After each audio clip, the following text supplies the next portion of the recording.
आज हम वैदिक काल के एक ऐसे महान ऋषि की बात करने वाले हैं जिन्होंने मैं कौन हूँ इस सवाल का वास्तविक जवाब दिया था। नाम है याज्ञवल्क्य। इनका वर्णन बृहदारण्यक उपनिषद में मिलता है। ये वेदांत के सबसे बड़े ज्ञानी माने जाते हैं। ये एक महान दार्शनिक थे। सत्य को सीधे, सरल और स्पष्ट तरीके से बताते थे। ऋषि याज्ञवल्क्य का सबसे प्रमुख सिद्धांत है नेति नेति, यानी यह नहीं यह नहीं। मतलब जो भी तुम देख रहे हो, शरीर, मन, विचार, वह तुम नहीं हो। तो फिर तुम कौन हो?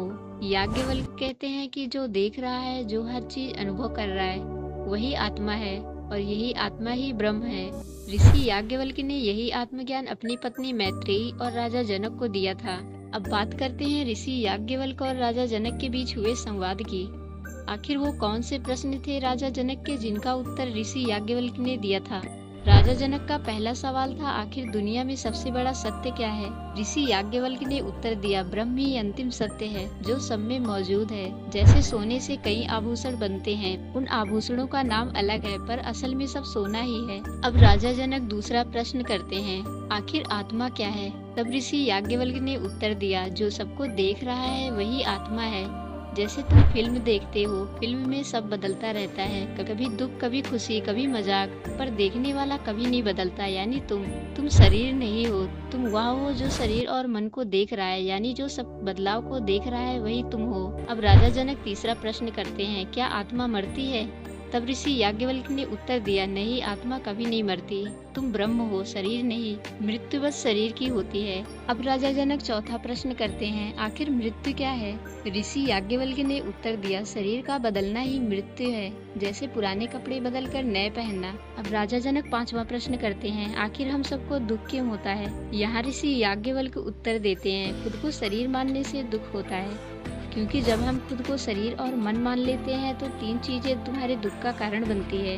पहला है डर। तुमको डर लगने लगता है, कभी बीमारी का, कभी बुढ़ापे का और मौत का। ये डर तुम्हें दुख देता है, जबकि शरीर नाशवान है। दुख का दूसरा कारण अटैचमेंट है, यानी आसक्ति, किसी चीज से बहुत ज्यादा लगाव होना।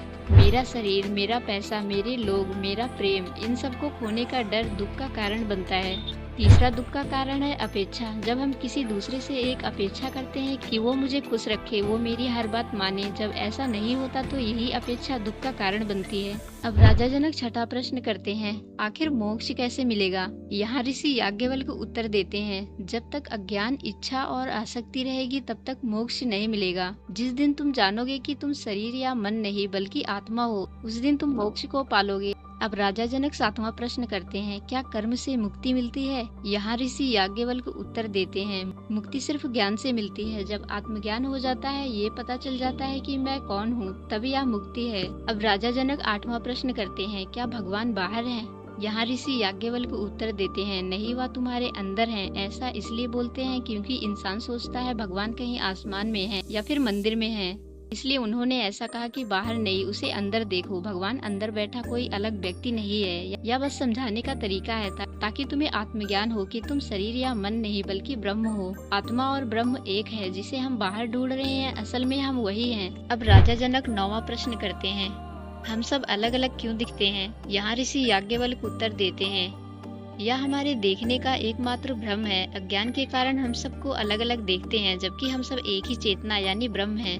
अब राजा जनक ऋषि याज्ञवल्क्य से अंतिम प्रश्न करते हैं, इस संसार में सबसे बड़ा ज्ञान क्या है? अब ऋषि याज्ञवल्क्य उत्तर में आत्मज्ञान को सबसे बड़ा ज्ञान बताते हैं।